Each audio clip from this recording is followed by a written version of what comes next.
Samsung Galaxy S25 ultra 2025 সালের জানুয়ারিতে launch করা হয়েছে। এটি স্যামসাংয়ের সর্বশেষ শক্তিশালী ফ্ল্যাগশিপ মোবাইল, যা উন্নত ফিচার ও শক্তিশালী পারফরম্যান্স নিয়ে এসেছে। Galaxy S25 ultra 6.9 inch dynamic LTPO AMOLED 2X display সহ আসে, যার রেজুলেশন 3120x 1440 পিক্সেল। ডিসপ্লেটি গরিলা গ্লাস দ্বারা সুরক্ষিত, যা আগের মডেলগুলোর তুলনায় আরও বেশি শক্তিশালী।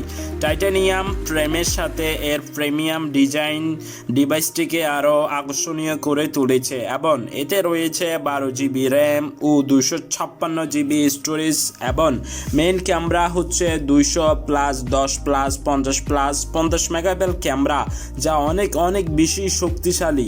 ফ্রন্ট ক্যামেরা হচ্ছে 12 মেগাপিক্সেলের ব্যাটারি, এমএচ হচ্ছে 5000 এর ব্যাটারি, যা দীর্ঘ সময় ব্যবহারের জন্য উপযুক্ত। সর্বশেষ বলা যায়, স্যামসাং গ্যালাক্সি S25 আলট্রা একটি শক্তিশালী ও অসাধারণ মোবাইল। এটা বাংলাদেশের মূল্য হচ্ছে প্রায় 1,29,999 টাকা। মূল্য বিভিন্ন খুচরা বিক্রেতা এবং স্টোরের উপর নির্ভর করে কিছুটা পরিবর্তিত হতে পারে। তো এই ছিল আজকের স্যামসাং গ্যালাক্সি S25 আলট্রা নিয়ে রিভিউ। আপনাদের কাছে কেমন লেগেছে কমেন্ট করে জানাবেন। আজকে আমি এই ভিডিওতে বিদায় নিচ্ছি। দেখা হবে নতুন একটি রিভিউ নিয়ে। আল্লাহ হাফেজ।